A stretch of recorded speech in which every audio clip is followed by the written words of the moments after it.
Hello, I'm Jane Fordham, Independent People Consultant and part-time Head of People for Hanbury Strategy. Inspired by World Mental Health Day 2020, I'm delighted to collaborate with the PRCA once again, and this year also with CIPR Health on this Leaders in Mental Health podcast series. We are so grateful for the continuing support of the team at Marketeers too. I'm in conversation with the great and the good from across the communications industry, approaching the omnipresent topic of mental health, firstly from a personal perspective, and then sharing insights and best practice to help people lead teams to optimise wellbeing and to talk about how to support individuals when mental health is challenged.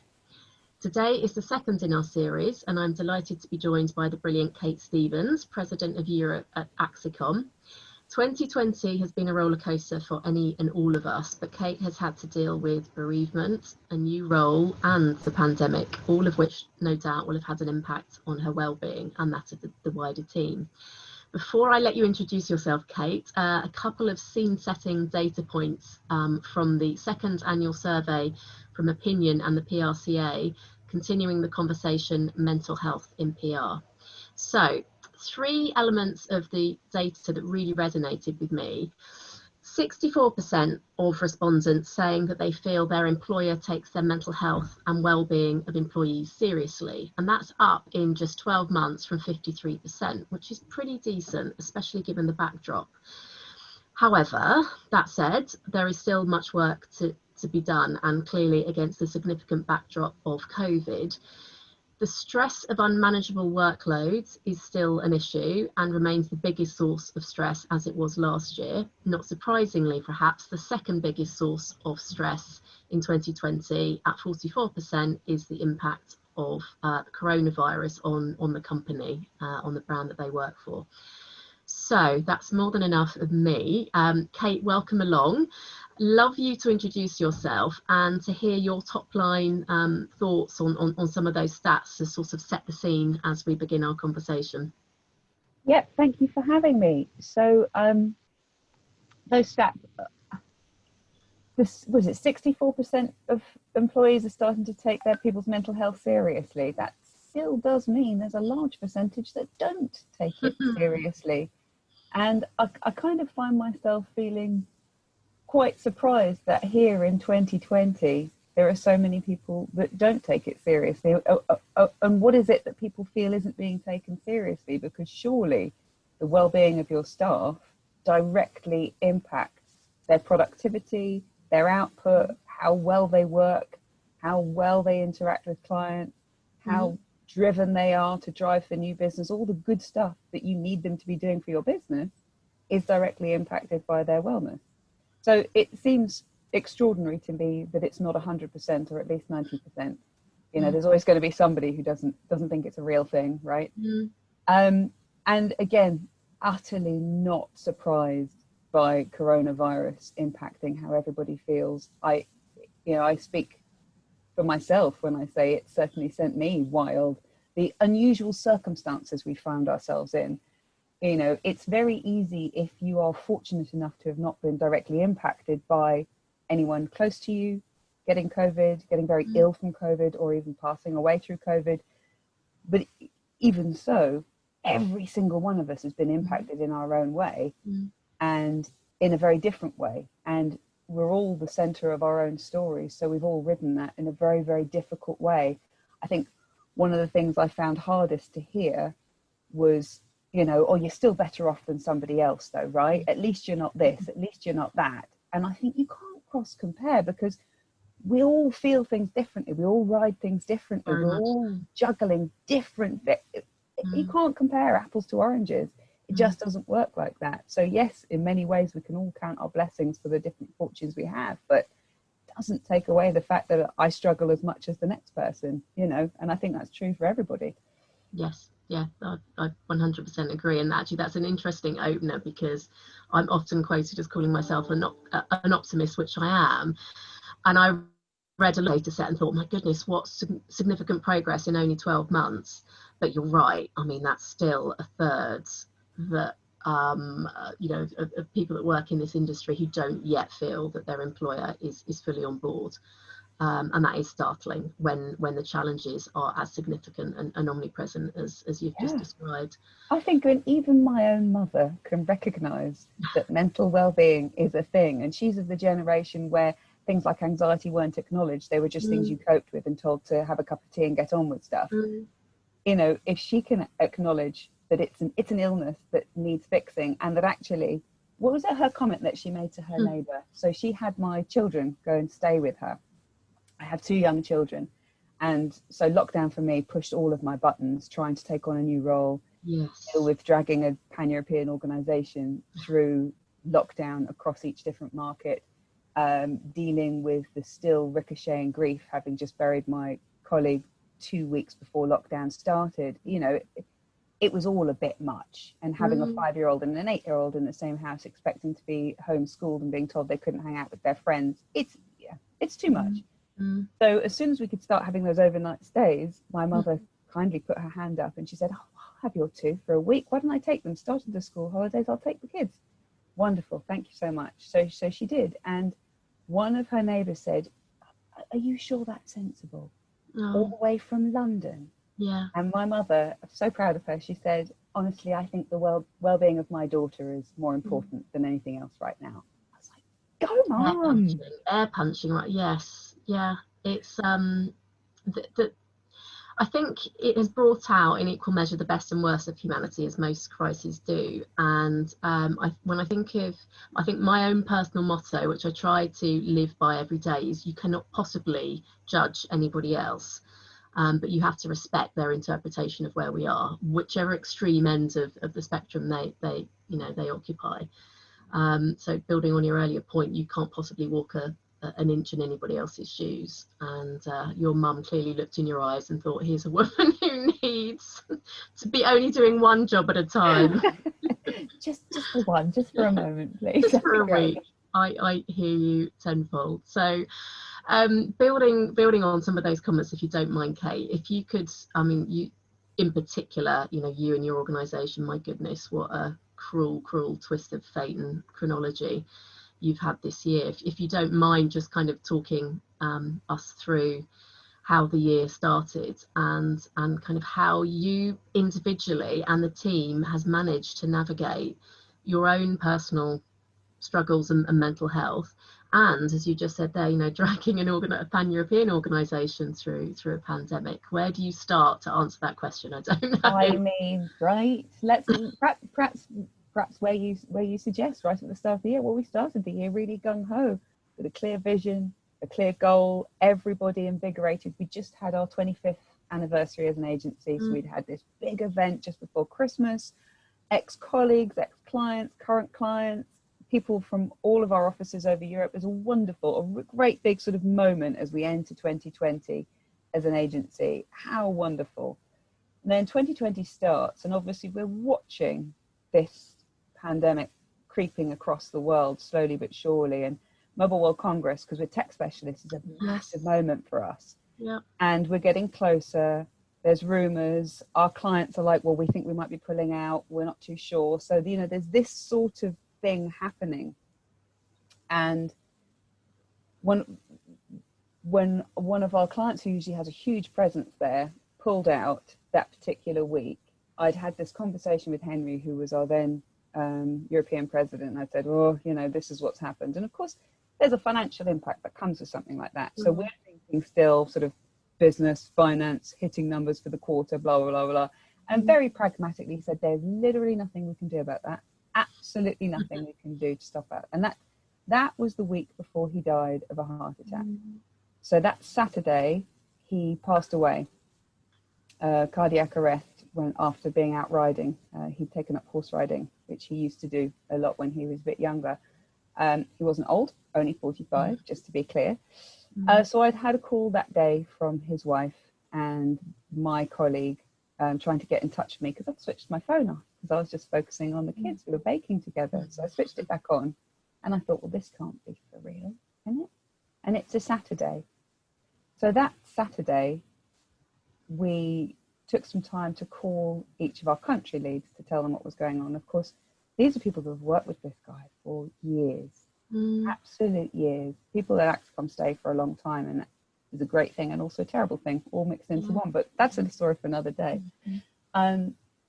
So we've got that far. And in our heads, we're thinking on Monday, everybody can tell everyone in person what's happened. But of course, social media is a thing. And I wake up Sunday morning realizing somebody's posted something onto Facebook. And I think to myself, people can't find out like this. They just cannot. So there we are on a Sunday morning, galvanizing everybody to call every single employee across Europe so they don't find out through Facebook. We didn't quite make it to everybody in time, but I just think there's just something so wrong about reading about somebody you know and you're close to like that. Anyway, so that was quite some Sunday, because you wear people's grief. You've not had a chance to process it yourself, and yet you're calling so many people. And I'm sitting there, having taken my daughter to gymnastics, because of course the world still turns, doesn't it? You don't get to stop. And I'm hiding in these children's loos while sobbing, listening to other people's grief, which you just sort of wear and carry. And it's new every time you have that conversation. So then Monday, I've said to everyone, come in, we'll have breakfast, we'll talk about where we go from this. And I'm thinking, I bloody know where we go from this. Let's also be real. But everyone is looking at me. Everyone is saying, where next, Kate? What next? What should we be telling people? And I'm thinking, why? The guy who usually makes the decisions isn't here. This doesn't seem right. Why am I making them? You know, that sort of mild outrage that you have. So we go in, and I thought that one might have been the toughest thing I was going to have to deal with all year. Right, standing there in front of, obviously I couldn't be in front of the European teams, but I was in front of all of our 50-odd UK staff, and we gather around the table. A couple of people who can't be in want to dial in. They want to hear what on earth this is that I'm going to say, and I've got to find some words. And I couldn't honestly tell you what I said now, but whatever it was seemed to have worked, because everyone's like, I get this, I'm on it. And the general premise and message was, look out for your colleagues. Because sometimes they'll be fine and sometimes they won't be fine. And for some of you, it's going to be really weird because you didn't know him for very long, and you're going to be in a different place. You'll be processing this for other reasons. Some of you may have lost other people that were close to you suddenly like this, and it might be triggering other things. There's a whole bag of messages that you have to convey to a room full of people about why they have to look out for each other, and also clients who had known him. This is the time to be really close to them and help them. Yeah. And what was incredible was the way everybody responded. They were like, yes, I get this. You've given us a purpose and a mission. We can do this. We're here for each other.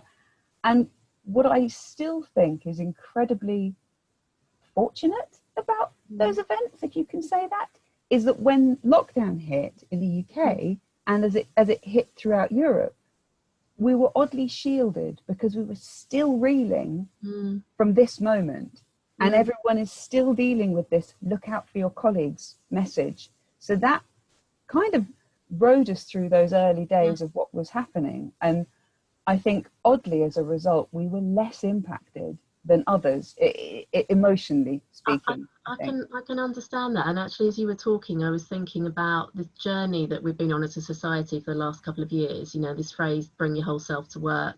And, you know, the figures for our industry and other industries have crept up. More people have been talking about it for all sorts of reasons in recent years.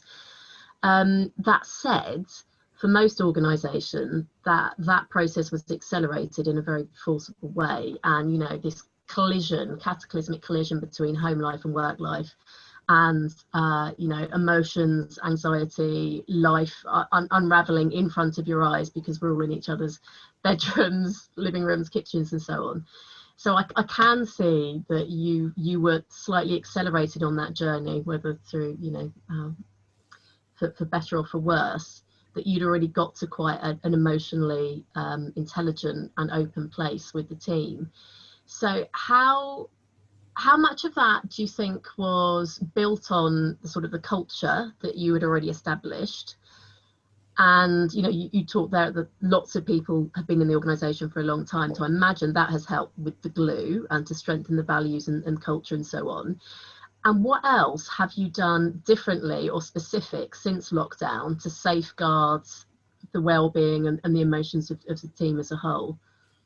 So this is a lot of layers to that question, but I think culturally, I always wear my heart on my sleeve. I'm very, very open. I'm very open with how I might be impacted by something. It's funny, there's a lot of people in leadership who think that you can't necessarily show emotion around certain situations, but I always think it's really valuable for people to remember you're still human. Absolutely. And you bleed as well. And we always had this end of week meeting, which we've carried out through lockdown, but it was always an in-person one, which we called That Was the Week That Was. Very fun, light-hearted view at what happened that week. Shout outs for people's work, results, new business update, people update, all that kind of stuff, but very relaxed, very informal, and often described by people as what seemed like a stand-up show, because it was really light-hearted. It's the end of the week. But also, I would often in that moment say, you know what I found really tough this week, and you know, really sharing how you feel about stuff and encouraging people to speak up. And there's always a lot of sharing with good humour. I've always been a fan of using humour to overcome adversity, and it usually, for the most part, works. You know, you've got to obviously read the room, but and we carried that on, and that, I think that culture of always being open and honest and transparent with how you feel absolutely helped us. And it's interesting, you know, what we went through losing Henry cushioned us in a way for the pandemic, but I think the reality of death and losing somebody, it's such a raw human thing that actually, as lost as we can feel in it, we know how to respond to it, because it's a thing as a society we've lived through for decades. A pandemic, being told to stay in your house, we don't know how we can respond. So actually, if you're not already being quite raw, quite honest, quite open, how do you then say, God, I've got to be honest, I don't like this situation, I'm not comfortable here? You know, we already had the doors wide open on that conversation, whereas other people are in a world where they don't know how they're allowed to react to this. Am I allowed to say that I don't feel okay? And that's a totally different ball game. We'd already said it's totally fine to be all over the place. Just tell us about it. Keep open, keep talking. So I think, you know, we talk about how it cushioned us, but it was a door that we knew, because we've all been through it in different ways. So actually to collectively grieve like that was also an opportunity to collectively be really open about how we felt, even as we went into the pandemic. I think that the challenge that we had was educating people on each other's circumstances, because, you know, I've already said we're always the centre of our own stories, so we wear it worse. And I think people really struggled to understand that perhaps some people weren't able to work the normal hours that they had been working because of who they might be locked in with. You know, perhaps people really simply didn't have appropriate environments to be able to work the solid chunks of time and needed to take more breaks for their physical well-being. And that, I think, was a bit of a learning curve for people, a steep learning curve, is the sort of, how do I get into this working pattern? And I think the early days of that lockdown, it was much easier for us as an organisation to check in on people, make sure people are okay. So the interesting part of your question, if I go back to it, and if I've remembered all the parts of it, is how did you maintain that throughout? Because, you know, we're now here sitting in October. We've been told that we can go back to work, and we're in a WPP space, so that only ever opened to 20% capacity as it was. However, we've always kept the office open for anyone who needed the office.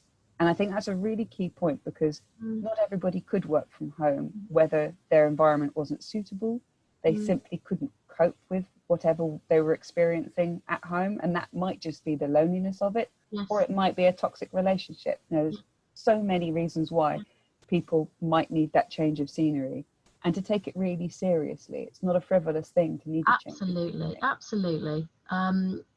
So I find myself currently just taking myself to a local coffee shop every now and then, just because I want, or I'll go and sit. My husband and I have different kind of corners, and a lot of the time, you know, we're both on calls making lots of noise, but sometimes I just want to sit in someone's company and the dog gets lots of cuddles. So it's not frivolous. It's not frivolous. The best conversations always go super quick, Kate. So wow, sorry. we covered, no, don't apologize. We've covered lots and lots of ground already, but I'd love to just towards the back end of this conversation, I'd like to touch on whether there have been many major differences managing across geographies.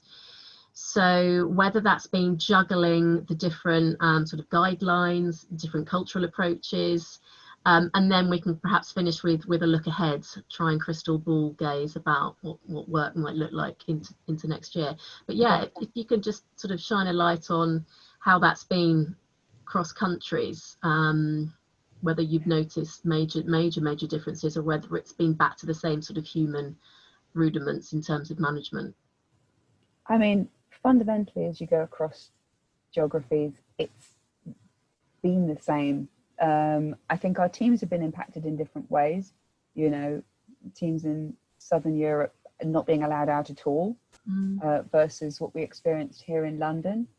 And then the offices opening to different degrees, and the sizes of those teams have meant that some chose simply to never go back, and it just didn't make sense to them to go back and experience having to sit at their desk with face masks, because that was the rule of that office reopening.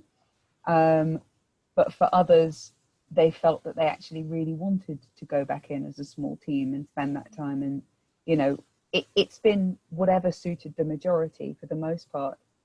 I think one of the challenges we had was, how do we kind of live this together? Yes. You know, our day-to-day lives as separate offices across Europe, all brought together by this network that knows each other and works well together, is sort of daily life stuff.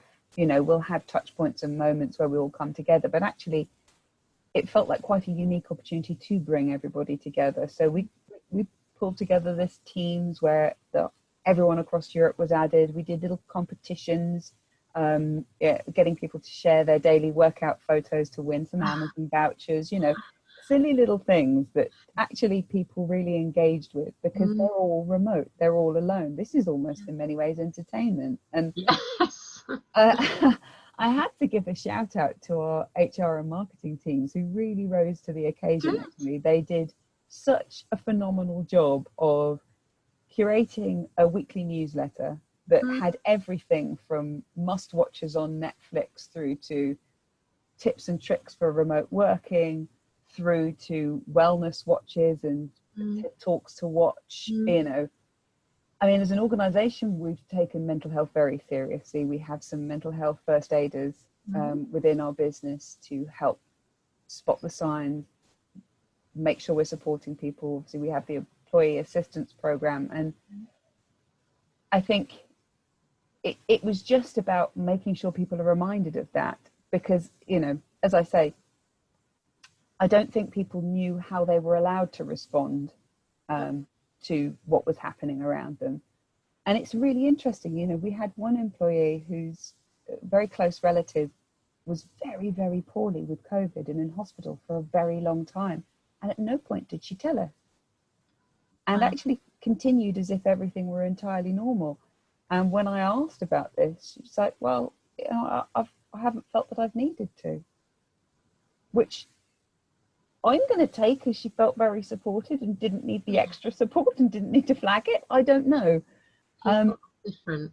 It's so different, and people's responses are so different. You also get the oversharers, dare I say it. But I think well, there's a challenge. So, you know, we encourage people to talk about how you feel. Make sure that you're letting us know where you're at, so that we can help manage that and support you in the right way. But then on the flip side, none of our team leads are trained psychologists, and if they open that door too wide, then they have a problem on their hands. And we did see that happening a little bit to a degree in some areas. And actually, the really interesting impact that I saw coming back of that was that senior person suddenly feeling quite like, well, hold on, who's supporting me? I feel like I'm just everybody's crutch right now. And I'm like, Which actually was one of my other takeouts from the report, all 26 glorious pages of it, was that there was a little bit of a departure, with more people feeling more comfortable sharing their challenges at work apart from the senior team, which is the kind of, it's the opposite of everything flows downhill. Currently everything's flowing uphill, and leaders are human too. So Kate, I have a feeling we could talk for a couple of years, and very compelling content, and relevant content it is too. But have you got any sort of parting comments on what you expect, how you expect to be leading and managing your team sometime in 2021? So when things shuffle back to some degree of normality, how different are you expecting work to be? I mean, I think we will see a lot more people working remotely and being comfortable working remotely more frequently. But I think the simple reality for people in the agency world is they've chosen to be in an agency because they enjoy being around those people. So I think a lot of people who had started to go back to the office before we got told to go back home again, were really enjoying it. It was like a very uplifting for them. And I think most people had sort of been talking about 2-3 days a week in the office type view, which is really interesting, because we had rolled out what we called our intelligent working principles, which was fundamentally a full flexible working program. You can work from anywhere at any time. You just got to tell people when you're doing it and meet your client commitments and just be upfront and communicate with your teams. What we saw when we did that was almost no change in behavior. We saw people not worrying about texting if they're 5 minutes late. We saw people feeling much more relaxed about working from home when they had a doctor's appointment, but no real significant change, which is really interesting, because my dearly departed Henry was entirely convinced everyone would suddenly work remotely. I was like, I don't think we're going to see any change, but this is going to shore up a future. Oh, if only I'd known what future it was shoring up. Because we relied really heavy on those principles when lockdown first happened, because we were basically set up for success at that point. So it was great. Yeah. But actually what this is going to allow us to do is really test how those principles work when people are coming in, when they're not. But I think we're going to see more people being happier, being remote, fewer days all collectively in together. But I don't think that collective space is going to go. The biggest thing I struggle with is creativity now. I used to be inspired daily with some other new idea, whether bonkers or incredibly strategic and thoughtful. But it was by what was happening around me. And now that that's been cut off, I have noticed far fewer brilliant ideas, and also far fewer terrible ideas. But I think we feed off each other. The other thing I'm quite worried about are the more junior members of staff who miss a lot of that in the moment coaching of the buzz that happens around them. And I think it's too easy to forget the importance of that. I learned so much when I started out, just hearing other people on the phone. Very much in agreement with you there. And I think a build on that I've really started to notice in the last weeks and months is an associated loss of confidence, actually. Which will feed in and be a self-fulfilling thing. You're absolutely right. That's one of the biggest challenges we've had to work on with our more junior members of staff. And that is not to say all of them. Some of them are absolute shining stars and seem to have thrived and learned how to push themselves forward, which is really interesting. But some who were shining stars just sort of really struggling with how to prioritize. Everything suddenly becomes urgent, and there's just losing sight of the difference between what's urgent and important. Whereas if you're there next to someone, the light touch nudges that you would get if you were sat with somebody, precisely. or just something out loud and you have your eureka moment. So yes, so I guess that's I won't finish on a negative note, but I guess it's just call to action for leaders as we figure out, amongst the government guidelines obviously, how we can inch forward into 2021. They're things to be incredibly watchful of. how we bring on that talent, and you know, thinking back a few years when there were tougher financial times, the last significant cycle, and the recruitment shape that was with us for a long time, where we didn't invest properly, where we, you know, really turned off the tap at entry level, that's going to systemically give us challenges in years to come. So yeah. Wonderful. Kate, thank you so much for your time and contribution, and for being so candid. Congratulations on having got this far. What a team. So many phenomenal lessons to learn. Thank you very much, and hopefully see you in the flesh soon. Yes, I hope so. Thank you for having me.